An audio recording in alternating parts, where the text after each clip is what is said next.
by transcription. It's the Silver Jubilee on NBC. Every night is Mystery Night here on NBC. Tonight's mystery feature is The Silent Men. Tomorrow evening, join Herbert Marshall as The Man Called X. On Tuesday, hear the pulsing excitement of Big Town. Then on Wednesday, there's The Big Story, authentic adventures of ace newspapermen. And later Wednesday evening, there's the new Barry Crane, confidential investigator, played by William Gargan. Yes, for high adventure on a mystery feature every evening, Monday through Friday, tune into this NBC station. And now it's The Silent Men on your NBC station. This is Douglas Fairbanks, Jr. In a moment, it will be my pleasure to introduce to you stories of the Silent Men, the special agents of federal law enforcement who silently and for little material reward daily risk their lives to protect the lives of all of us. Their tradition is long and proud, yet to guard our welfare and our liberties, they must remain nameless. The Silent Men.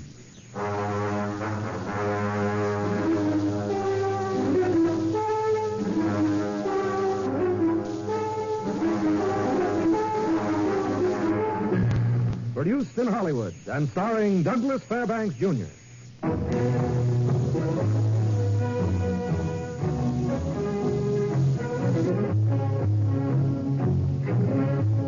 The National Broadcasting Company proudly presents The Silent Men, transcribed stories of the undercover operations of the special agents of every branch of our federal government and their relentless fight against crime. Now here again is Douglas Fairbanks. Part of America's greatness is in its willingness and ability to open its doors and welcome new citizens from all parts of the world, the desirable aliens from other lands, whether they be peasants or scientists, poets or potters. They add richness to our culture. They give love and devotion to our soil. But not all aliens are desirable. They come here on trial. Most of them prove themselves worthy and they stay. Some must inevitably be sent back because they're a threat to our freedom, our institutions, our beliefs. Among the silent men who work as our sentinels are the men of the Immigration Department. Tonight, I will play the role of Special Agent George Spencer, one of the silent men in tonight's file case, The Big Sneak.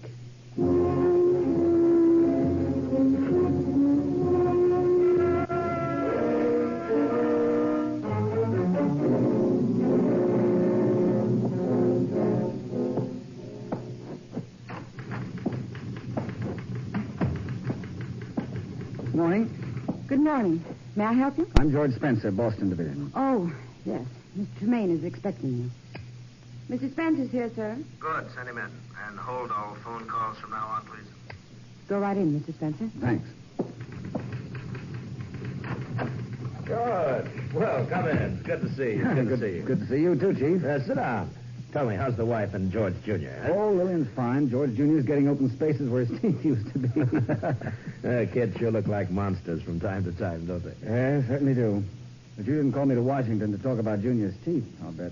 No, I didn't, George. I wish that was the reason, though. Miss Walsh. Yes, sir. Bring in the dossier on Frankie Orlando. Yes, sir. Orlando. You remember the name, huh? Yeah, not with pleasure.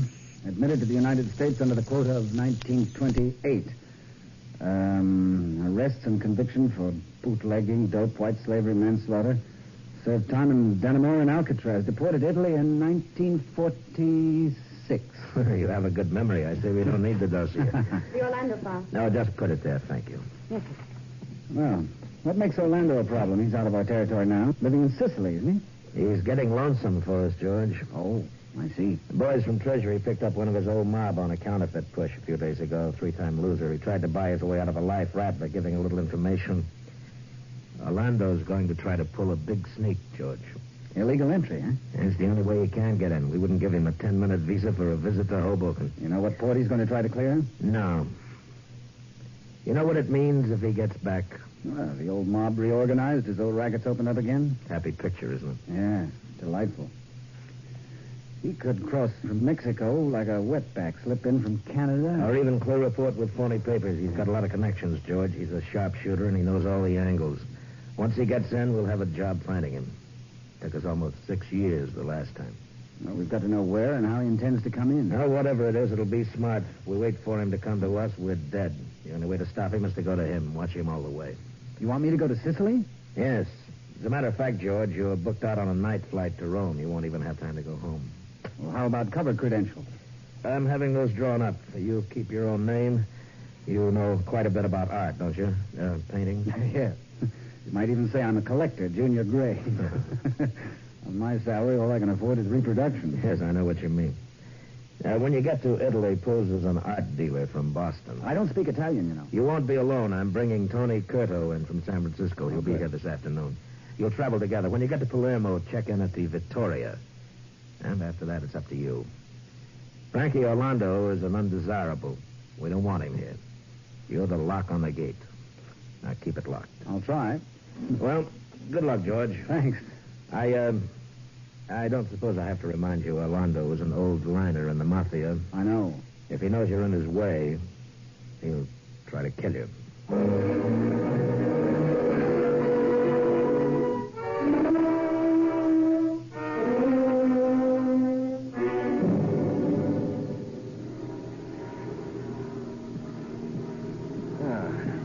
Still reading?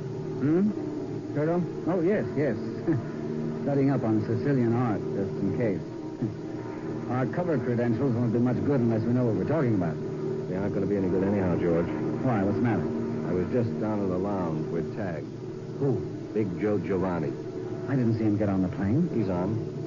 He has his seat back by the tail section. He see you? Saw both of us, I'm afraid. Well, I know him from his pictures, but he doesn't know me. He knows me. How?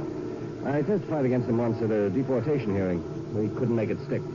Any link between Giovanni and Orlando? Both mafia mobsters. It's a cinch they work together. Well, that doesn't mean he knows what we're on. No, maybe I'd better move to another seat. Maybe we better split up. No, if he doesn't know me, our sitting together could be accidental, but if he saw us together when he came aboard, it'd look funny if we split. No, I guess you're right. Attention, passengers. Those are the Italian Alps we're now passing over. Thank you. No, we're getting there. Know where Giovanni came from originally, his place of birth? Let me see. Oh, yeah, Naples. Yeah, well, he might be just taking a trip, visit the home folks or something. Could be. But on the other hand, he may be a contact for Orlando. If he's in on the sneak, we're in trouble. Well, we can find out. Stewardess. Can I get you something, Mr. Spencer? Yes, Mr. Curto and I were wondering about something. Is there a Joe Giovanni on the passenger list? Seat 37. He's listed as Giuseppe Giovanni. Ah. Funny you should ask about him. Why funny? Well, a few minutes after we took off, he asked who you were. Oh, I see. You ask about me, too? No, Mr. Curto, he just seemed to be interested in Mr. Spencer. Is there anything else? What's Giovanni's destination? Naples? Well, I'd have to look it up on my seating chart, but... no, I don't think so. I think he has a through ticket to Palermo, Sicily.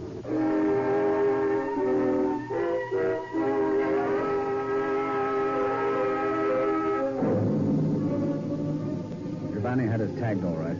I could feel his eye on us when we changed planes at Rome and switched the shuttle to Naples and Palermo. He got off the plane at the Naples stop and sent a cable. He came back smiling. When we finally landed at Palermo, he moved close to us while we were waiting for our luggage. Let me offer you a lift into the city, gentlemen. I got a car outside, the limousine. No thanks, Mr. Giovanni. Why not? After all, I'm not a stranger. Not to your friend, Mr. Curto. Don't be so polite, Giovanni. On you, it doesn't look good. I just offered to save you the price of a taxi, Curto. I'd rather pay it. I like fresh air when I ride. They're taking our bags off a hand truck now, Curto. I'll get him. Your friend is a difficult man, Mr. Spencer. Oh, don't let it worry you. He's had a hard life. You think that's funny, eh? What do you think? I think maybe you and him could smarten up. You're a nice-looking guy, culture and everything. But how much you got in your pocket? Oh, enough for tomorrow's breakfast. What kind of breakfast? Big shot oatmeal? Stop being so smart. Be a little dumb like me. I'll let you in on a good thing. Like what? How to get a big vacation. All over Europe, first class. All expenses paid. Paid by who? By me, Big Joe Giovanni. I got the bags, George. Throw them away, Curto. We're going to buy new ones and go on a big vacation. All expenses paid, courtesy of Big Joe Giovanni. Oh, isn't that nice? You're two bright kids, You like big laughs. Yeah. And you're the biggest laugh we've had in years. Let me tell you something, Curto. You push me around in the States, but you're not in the States now. I can push back hard. You're an Italian boy yourself. You know what I mean. Get lost, Giovanni. Take it easy, Curto. Arrivederci, gentlemen. I give your regards to the statue and everything when I go back. Too bad she won't see you no more. I don't think Mr. Giovanni likes us, Curto. Well, we got a bad break bumping into him. No, not too bad. He told us something. You mean that free vacation pitch? Yeah. Pick up the bags and let's get out of here. Right. Giovanni's got a clear passport. We've got nothing on him. Why should he offer us a bribe? Well, he doesn't want us around, I figure. Well, that means the lead we got from the Treasury Department was right. He's no reason to get rid of us on his own account. He just doesn't want anybody around here watching Frankie Orlando. I can't figure how they plan to get Orlando back into the States.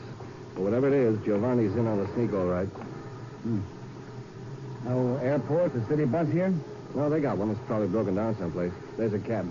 Hello. Buonasera, signore. Buonasera. Come on, climb in, George. Oh. Yeah, it's a poor but honest substitute for Giovanni's limousine. Yeah. Portiamo all'albergo Vittoria. Subito, signore, subito.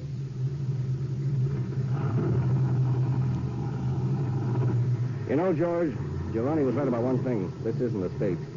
Whatever we're going up against, we can't yell for help. I've never seen you worried before, Curto.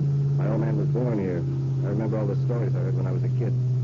You notice that gesture Giovanni made with his hand when he left us? Yeah, when he put his hand to his mouth and bit the knuckle of one of his fingers? Yeah. That's the vendetta sign. It's like a promise, an oath. Maybe he won't succeed, George, but Giovanni is mafia. Before we leave this island, he'll try to kill us. When he does try, we'll be getting close to Frankie Orlando. We're already closer than he wants us to get. Keep an eye on the rear window. Next time we see Giovanni in his limousine, he won't be inviting us to ride with him.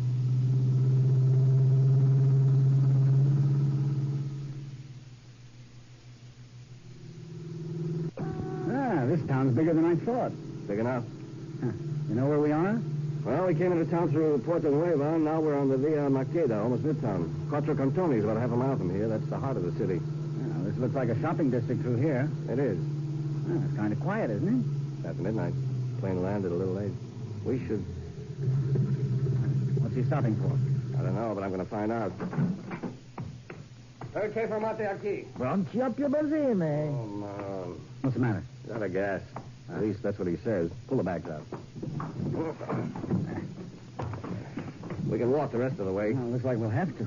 Not far, one long block to Quattro Cantoni. Hotel is right off the square. Well, as long as Giovanni and his friends aren't around, let's go. Yeah. Wait till I pay this guy. Here, you. Grazie. Oh, grazie, signore. That's what I was afraid you'd say. Come on. Arrivederci, signore. Arrivederci. What's the matter, Curto? That cab driver's a bad actor, that's all. He dumped us out here because somebody wanted us dumped here. How do you know? Because I shortchanged him on the fare and he thanked me. If he was on the level, he'd scream like an eagle. Let's get off this block. It's too long and there's no cover.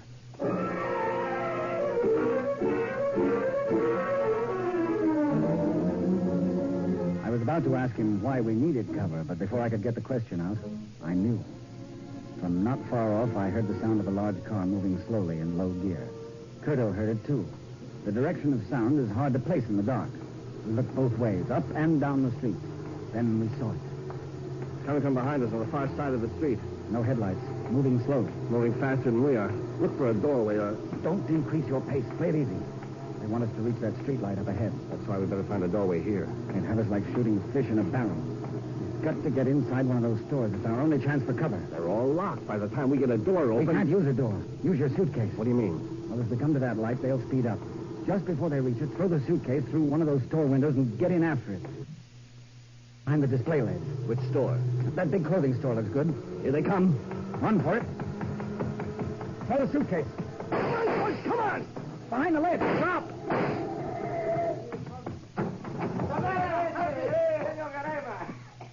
Cargo! Spencer! You hear me? We hear you. I make my offer once more. You can't get out of there. Maybe not, but you can't come in here either. Not unless you like to be dead. Policia! Italian police. Subito! Why don't you stick around and wait, Giovanni? They're gone. Quick, Grab the luggage and let's get out of here. We don't have to run. Well, if we're found here, we'll be held until our credentials are checked. That'll take time. And time is something we haven't got. Well, a couple of hours.